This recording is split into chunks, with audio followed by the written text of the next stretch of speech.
Layihənin Azərbaycan üzrə koordinatorları İlhamə Müslümova və Namiq Müslümov məlumat verərək bildiriblər ki, 5 il əvvəl Türkiyəli yazıcı Harun Yıldırım tərəfindən başladılan bu layihə çərçivəsində nəşr olunan kitabların ilk 3 cildi Türkiyə şəhidlərinə, 4-cü cildi isə Azərbaycan şəhidlərinə həsr edilib. Bu işdə əməyi olanlara təşəkkürünü bildirən koordinatorlar qeyd ediblər ki, kitablar şəhidlərin ailələrinə, təhsil aldıqları orta məktəblərə, yaşadıqları rayonun, şəhərin mədəniyyət mərkəzlərinə və kitabxanalara paylanılacaq. Kitabın redaksiya heyəti üzvləri, pedaqogika üzrə fəlsəfə doktoru Zemfira Məhərrəmli, Azərbaycan Yazıçılar Birliyinin üzvü, şair İbrahim İlyaslı və başqaları Türkiyəli yazarlara iki ölkə arasında ədəbi əlaqələrin inkişafındakı xidmətlərinə görə tədbirə qatılan Türkiyə Cumhuriyyətinin Azərbaycandakı səfirliyinin, Azərbaycan Müdafiə Nazirliyinin nümayəndələri də çıxış edərək layihənin həyata keçməsinə vəsilə olan hər kəsə təşəkkürlərini bildirərək Azərbaycan-Türkiyə qardaşlığının möhkəmlənməsi, eləcə də şəhidlərin xatirəsinin yaşadılması adına bu kimi tədbirlərin vacibliyini vurğulayıblar. Rəsmi hissənin sonunda milli qəhrəman General Polad Həşimovun anası Səmaya Həşimova şəhid ailələri adından təşəkkürünü bildirib. Bir projeye imza attık biz hem Türkiye hem Azerbaycan yazarlarıyla birlikte çok güzel bir proje oldu. Bugün burada olmak gerçekten çok başka bir boyut, çok başka bir keyif. Bir o kadar da duygusu yoğun, anlatılmaz bir şey.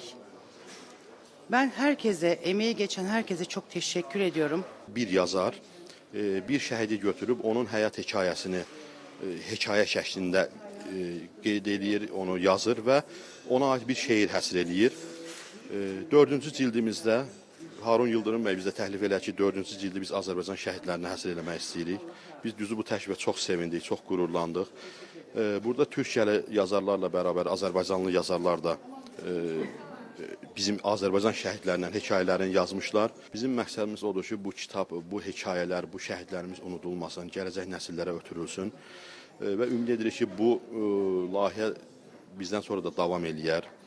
Şəhidlərimizin xatirəsini əbədiləşdirmək üçün başqa yazarlarımız da bu işə qoşularlar, bu iş geniş vüsət alar.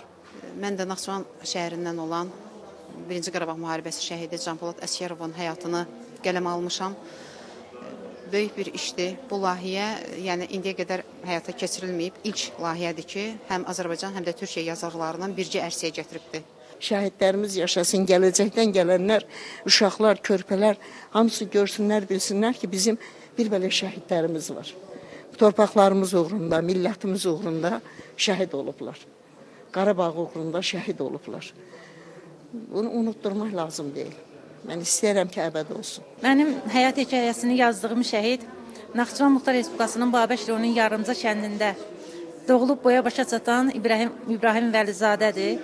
Ruhu şad olsun şəhidimin. Onun həyat hekayəsini və ona aid bir şeir qələm almışam. Həmin kitabda yer alır.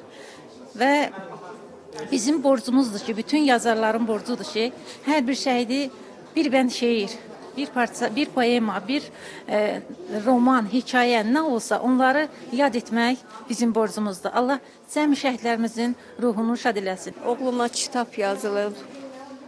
Təşəkkür üçün gəlmişik, onun üçün çağırıblar, bura gəldik. Çox sağ olsun bu yolda əziyyət çəkənləri. Şəhidlərimizə rəhmət eləsin. Qazilərimizə can sağlığı versin, ömrünüz uzun olsun. Hər kəs bu işdə əziyyət çəkir. Hamısına təşəkkür edirəm. Çox sağ olun.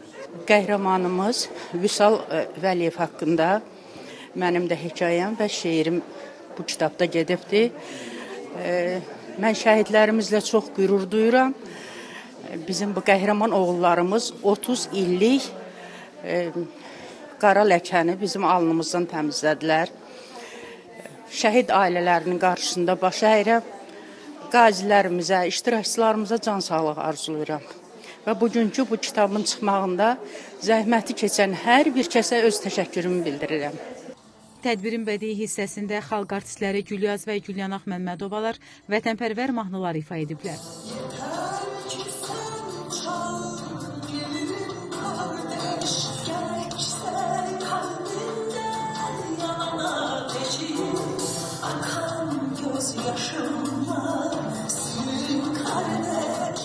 Çinarə Həsənova, Təxminə Babayeva, Zaur Həsənov, NTV Xəbər. yolunda